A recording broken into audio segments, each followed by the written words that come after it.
নমস্কাৰ বন্ধুসকল, Assamese everything YouTube চেনেলটোলৈ স্বাগতম জনাইছোঁ। আজিলৈ হৈছে এটা নতুন ভিডিঅ'।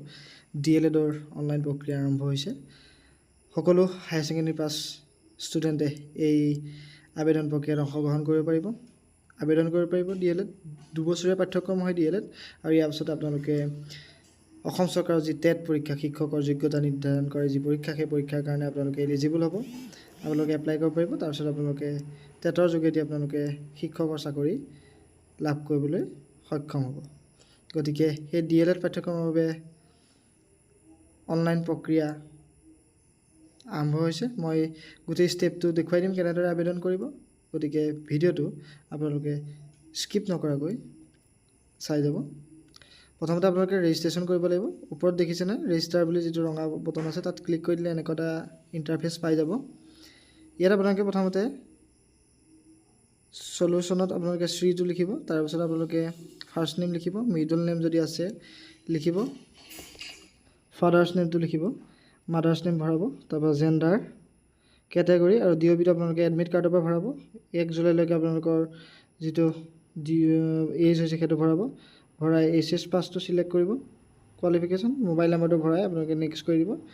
নেক্সট কৰাৰ লগে লগে ইয়াত মোবাইল নাম্বাৰ যিটো ভৰালে সেইটোলৈ এটা OTP যাব। OTPটো আপোনালোকে ইয়াত ভৰাই ভেলিডেট কৰিব লাগিব। 1-2 মিনিটৰ ভিতৰত সেই OTPটো ইয়াত ভৰাব লাগিব। 2 মিনিট হোৱাৰ পাছত টাইম আউট হৈ যাব। তেতিয়া আপোনালোকে ৰিচেণ্ট ওৱান টাইম পাছৱৰ্ড যিটো অপশ্যন আছে তাত আপোনালোকে ক্লিক কৰিব লাগিব।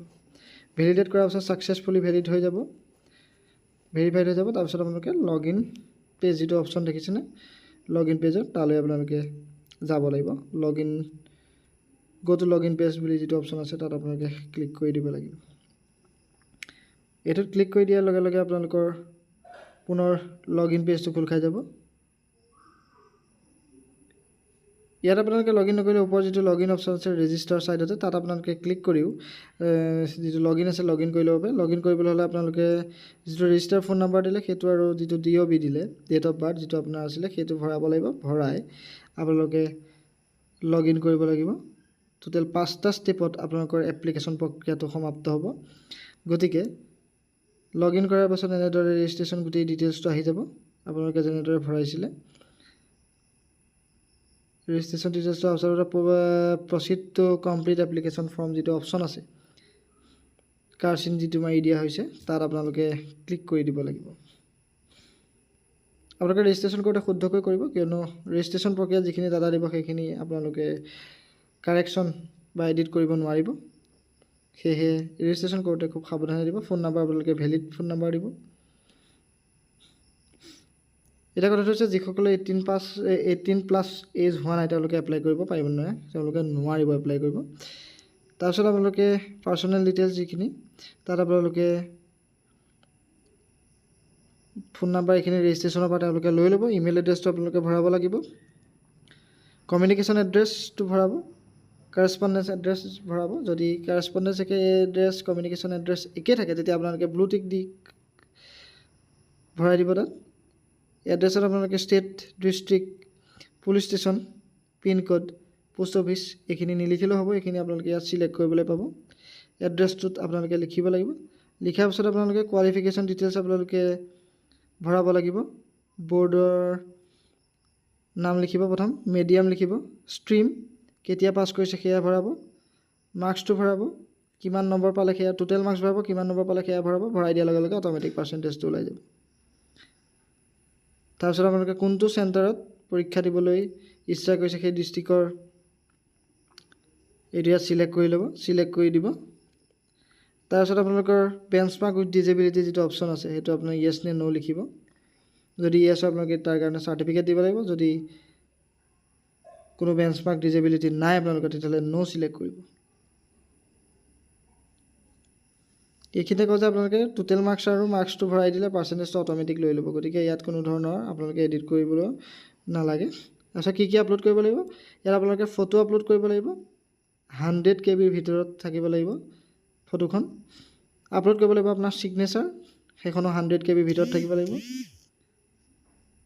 আপোনাৰ এডমিট কাৰ্ড, মেট্ৰিকৰ এডমিট কাৰ্ড আপলোড কৰিব লাগিব 450 KB ভিতৰত। মেট্ৰিকৰ marksheet, higher secondary marksheet upload কৰিব লাগিব, যিখন 450 KB ভিতৰত থাকিব লাগিব। আৰু চাৰ্টিফিকেট আপলোড কৰিব লাগিব যিখন 450 KB ভিতৰত থাকিব লাগিব। এইকেইটা বস্তু যেতিয়া আপোনালোকে আপলোড কৰিব এই ডকুমেণ্টকেইটা, তাৰ বাদ দি বেলেগ একো আপলোড কৰিব নালাগে। এই 5টা ডকুমেণ্টে আপলোড কৰিব লাগিব। আপলোড কৰি আপোনালোকে এখন ডিক্লেৰেশ্যন ফৰ্ম পাব। সেই ডিক্লেৰেশ্যনটোত ক্লিক কৰিব লাগিব।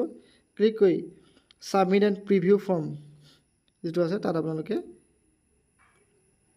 ক্লিক কৰি দিব লাগিব। ক্লিক কৰি দিয়াৰ লগে লগে গোটেই ফৰ্মখন আপোনালোকে কেনেধৰণে পূৰালে কি কথা এইখিনি আহিব। যদি কিবা ইয়াত ভুল হৈছে ফৰ্মখনত প্ৰিভিউ কৰোঁতে যদি কিবা ভুল দেখিছে, তেতিয়া আপোনালোকে যিটো বেক অপশ্যন আছে তলত, সেই বেক অপশ্যনত আপোনালোকে ক্লিক কৰিব লাগিব। ক্লিক কৰিলে আপুনি সেইখন কাৰেকশ্যন কৰিব পাৰিব। যদি একো ভুল নাই তেতিয়াহ'লে আপোনালোকে ব্লু টিকটো ডিক্লেৰেশ্যনত ব্লু টিক কৰি আপোনালোকে কনফাৰ্ম বটনত ক্লিক কৰিব লাগিব। ক্লিক কৰি দিয়াৰ লগে লগে আপোনালোকৰ এপ্লিকেশ্যনখন পে'মেণ্টলৈ গুচি যাব। এনেদৰে পে'মেণ্ট ডিটেইলছটো আহিব। ইয়াত পে' বুলি যিটো অপশ্যন আছে তাত ক্লিক কৰাৰ লগে লগে আপোনালোকে UPI, net banking, debit, credit card বা যিকোনো ধৰণৰ UPI মেথডৰ যোগেদি, অনলাইন মেথডৰ যোগেদি আপোনালোকে পে'মেণ্ট কৰিব লাগিব। অপশ্যন পাই যাব। তাৰপিছত পে' কৰি দিয়াৰ লগে লগে পে'মেণ্ট ছাকচেছফুল হিচাপে এনেদৰে আহি যাব গোটেই বস্তুটো আপোনাৰ ইয়াত।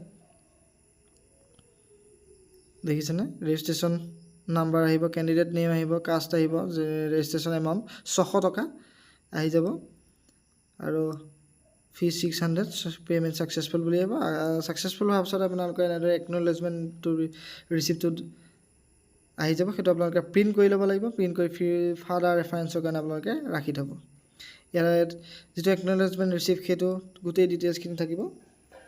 তাৰপিছত আপোনালোকে ইয়াত যিটো ৰেজিষ্ট্ৰেশ্যন নাম্বাৰ সেইটো দি পেলাই আপোনালোকে এডমিট কাৰ্ডটো ডাউনলোড কৰিব পাৰিব। গতিকে আশা কৰিছোঁ ভিডিঅ'টো চাই ভাল পালে। ভিডিঅ'টো লাইক কৰি দিব, শ্বেয়াৰ কৰি দিব আৰু যদি চেনেলটো এতিয়ালৈকে ছাবস্ক্ৰাইব কৰা নাই ছাবস্ক্ৰাইব কৰি দিবলৈ নাপাহৰিব। ধন্যবাদ।